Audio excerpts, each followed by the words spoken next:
It's a major victory for gun owners because the court has effectively done here is tossed out the old standard, which is any non-violent felony conviction means you're disarmed for life. And instead, they're applying the Bruen decision the way Clarence Thomas expected, guys. Watch this video and join the fight. Hey guys, Aaron Dorr here with a major legal update for gun owners watching across our various state platforms. You know, for a long time, especially in red America, the fight for gun rights was somewhat simple.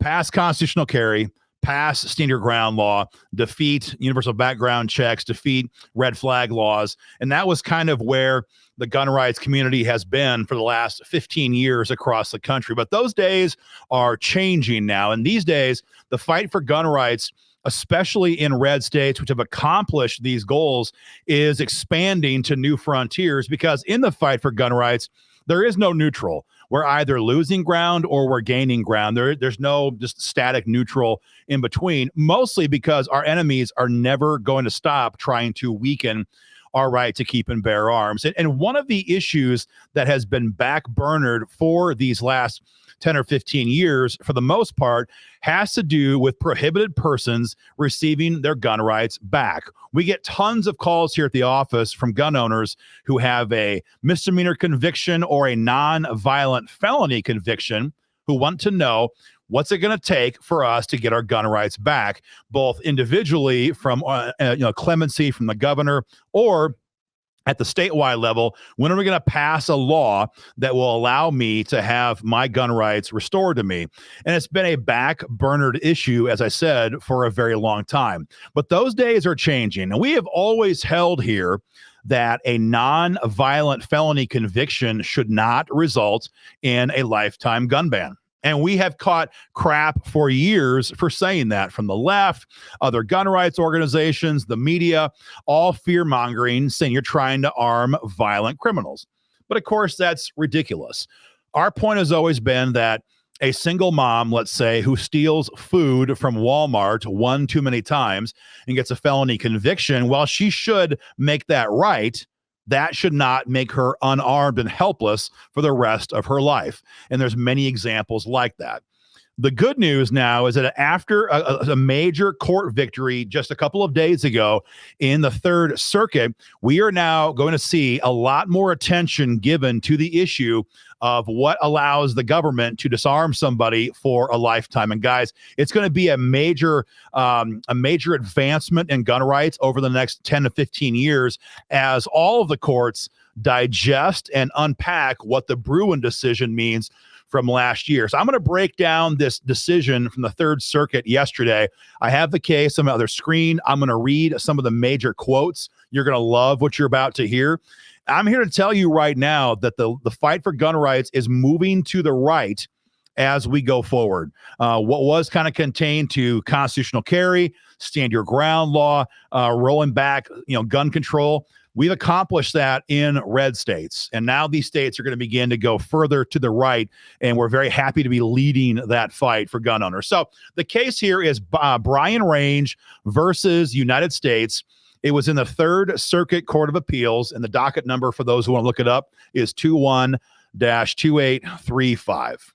Now, first, I want to kind of explain how the federal court process works for those who aren't sure what I'm talking about. So in the federal court process, you have the lower district court level. That's where all of your original federal lawsuits are heard.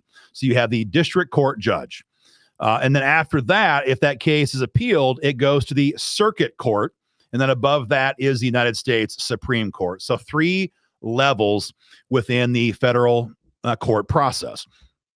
Bruen Range brought a suit in the federal courts in Pennsylvania because back in 1995, Mr. Range lied on a food stamp application, and as a result of falsifying his income, received $2,500 in welfare food stamps that he should not have received from the state of Pennsylvania. And he was caught for doing that, and he was convicted, or he admitted to it, whatever the process was. And as a result, he received 3 years of probation. But in Pennsylvania, for doing that, he could have served 5 years in prison. And as you guys know, and gals know from buying firearms at a dealer, the form will ask you, are you a felon, and or have you been convicted of a crime that could have resulted in you serving over a year in prison? So Mr. Range obviously meets that criteria. He could have served 5 years in prison for this crime. Instead, he served no time, had 3 years of probation. He then tried to buy a gun and could not do so, and realized that he was a prohibited person, and realized that when he pled guilty, that meant he could never own firearms again. And so Mr. Range sued the government over this in the district court, and the district court judge found against him. Now, it's very common, just to be clear. From there, Mr. Range appealed to a 3-judge panel with the Third Circuit. That's kind of it's circuit court, but it's only 3 judges. The 3-judge panel also ruled against him, and from there, Mr. Range appealed to the full circuit court, which is 14 judges. And that is the body which gave this opinion just a couple of days ago. It's called an en banc decision, which means all the judges in that circuit weighed in on this decision.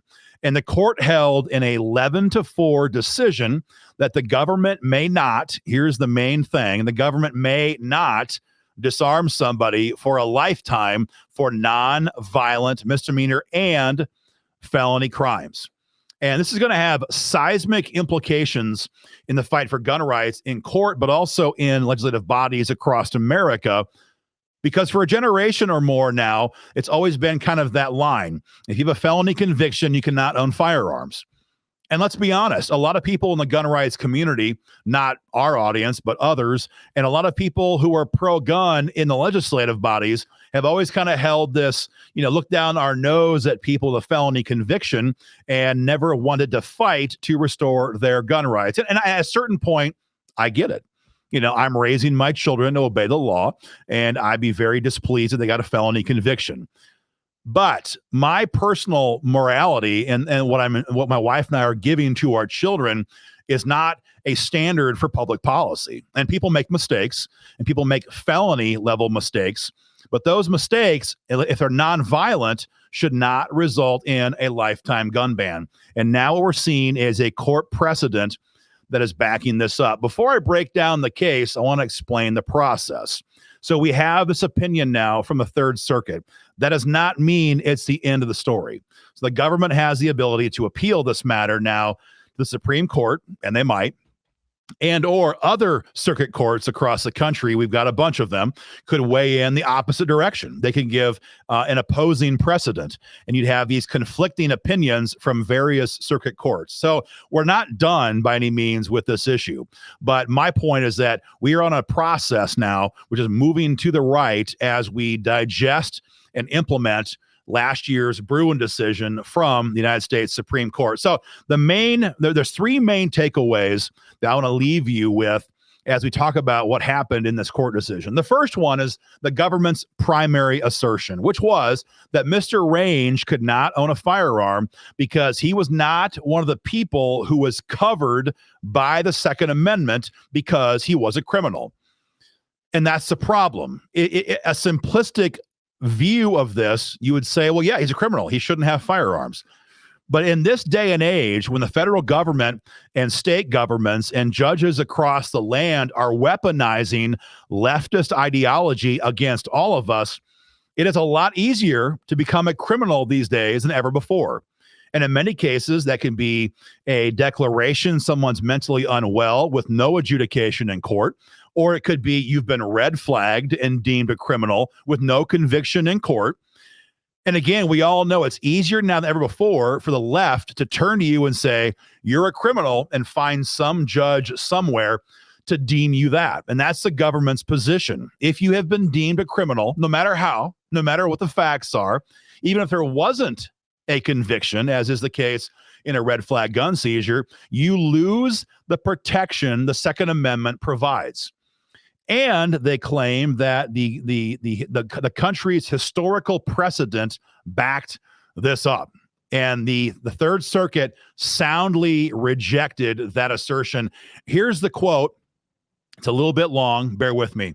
They say, at root, the government's claim that only law-abiding citizens are protected by the Second Amendment devolves authority to legislators to decide whom to exclude from those protected people. We reject that approach because such extreme deference gives legislatures unreviewable power to manipulate the Second Amendment by choosing such a label.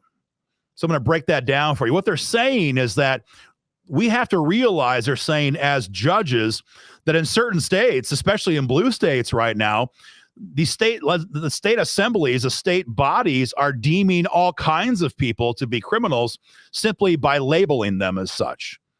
And that this is the idea they're going to lose the protection of the Second Amendment because of that label is not constitutional. Again, it says we reject that approach because such extreme deference gives legislatures unreviewable power to manipulate the Second Amendment by choosing such a label.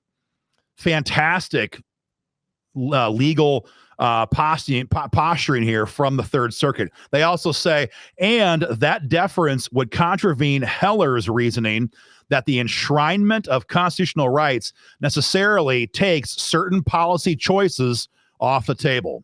What does that mean? Well, what they're saying is that in Heller, the Supreme Court said that because this is a fundamental right to keep and bear arms, some policy objectives are off the table. In other words, some of the laws the crazy left wants to pass are simply unconstitutional. And just because they can get a woke leftist legislature somewhere on the East Coast, on the West Coast, or somewhere in between to pass a gun control law does not mean that law is constitutional. This is a seismic opinion from this court, because if we acknowledge the fact then that these chambers might be passing legislation which is blatantly unconstitutional, then a whole bunch of this house of cards could collapse, as is the case here with non-violent felony convictions. Takeaway number 2 on this, equally as important. The government tried to claim that they met the Bruen historical precedent test because they said that the felon with a gun statute was passed by the Congress in 1961. You back up for a moment. In the Bruen decision from last year, the court held that any gun control laws had to show that they met the historical use of firearms in this country. In other words, if the government had not outlawed these things way back in the day, that historical precedent was going to be the guiding principle, the binding principle on any future gun control laws and their constitutionality. And so what the government said here is that, yeah, we did that. We checked the box. Because way back in 1961, Congress said that felons cannot possess a firearm. And that's become part of the war right now in courtrooms across America after Bruen. How long? How far back must we look to establish this historical precedent? It's a great question. And in this case, the court was very clear that whatever that date is, it damn sure isn't 1961. They said, quote, whatever time frame the Supreme Court may establish in a future case, we are confident that a law passed in 1961, some 170 years after the Second Amendment's ratification and nearly a century after the 14th Amendment ratification, falls well short of longstanding for purposes of demarcating the scope of a constitutional right. In conclusion, the 1961 iteration of 922G subsection 1 does not satisfy the government's burden. So in English, what the court is saying is that we don't know exactly how far back we have to look for historical precedent to satisfy the Bruen standard. But by goodness, it's not just 1961. It's got to be way back before that. So they are saying right here that the Congress's decision in 1961 in 922G subsection 1 to say that all felons with firearms are criminals does not pass the test. This is a major, major victory, folks. This means that all kinds of people who have been summarily disarmed in our entire lifetime may not have to be that way for the rest of their life. It's a massive decision from the Third Circuit. So point number one was that criminals, by the government's definition, are blatantly not covered by the 2A. The court rejected that. Number two, the government says that 1961 is certainly old enough to count as historical precedent. The court rejected that as well. And the third big issue that we talked about in this case deals with their upholding the end of means-end scrutiny. What does that mean? Well, in layman's terms, and that's what I am, I'm not a lawyer. So in layman's terms, prior to Bruen from last year, the court has always maintained a means-end scrutiny standard. And what that basically means in English is that the court held unto itself the right to weigh the Second Amendment versus the needs of public safety. And that let them decide where to draw the line on what gun control was constitutional and what was unconstitutional. But as we all know, what that did was allow individual judges to insert massive amounts of their own personal bias against the Second Amendment into their opinions. Basically, it was an open door blank check. So they could say, yes, here's the Second Amendment, and it's heavy, and it says this, and it means this.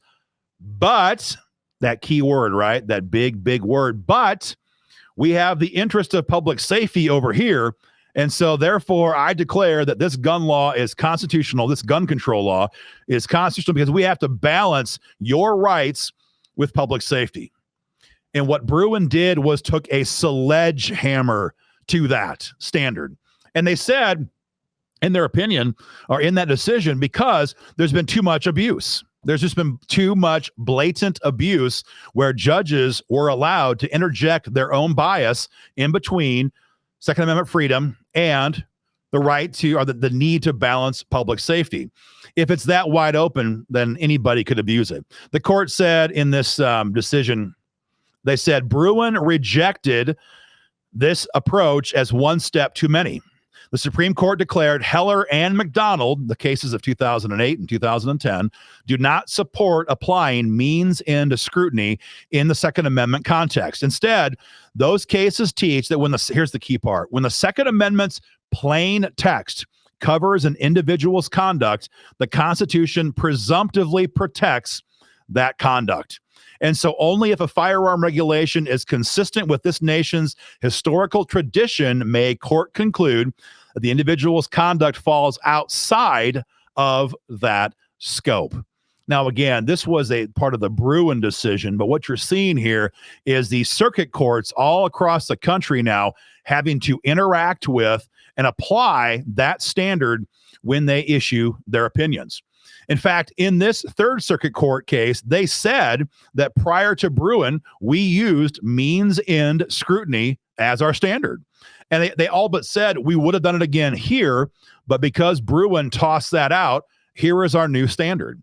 And using that new standard, which is that the two-way covers us for all normal conduct, they ruled that a non-violent felony conviction is not grounds for someone to lose their rights for the rest of their life. So, guys, I hope you can see that there's a tremendous amount of incredible advancement and protection of our gun rights in this opinion.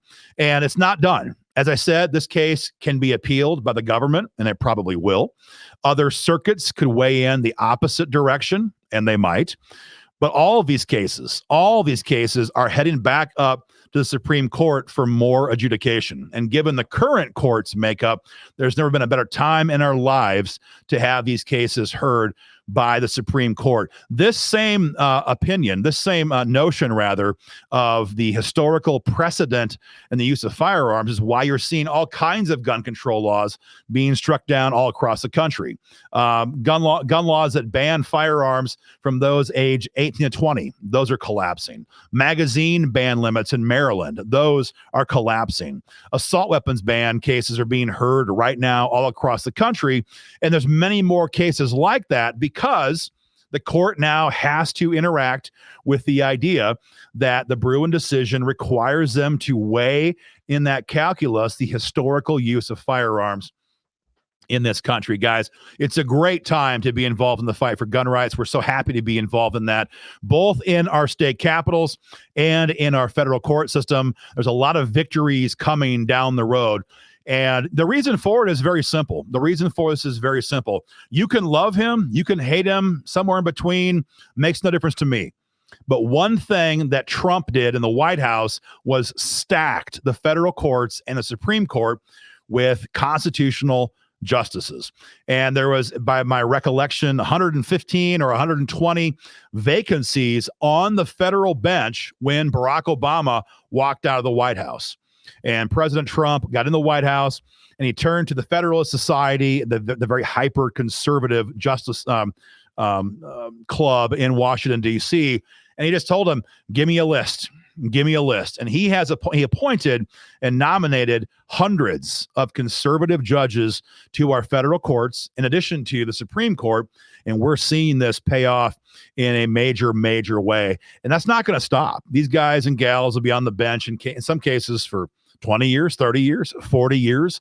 They're going to be around for a long time. And so while we continue to fight in state capitals for our members, the fight in courthouses will be a major aspect, even more than it has been so far going forward, because of the impact of Bruen and all these new guys and gals that we have in the federal court process. So guys, thanks a lot for watching the video.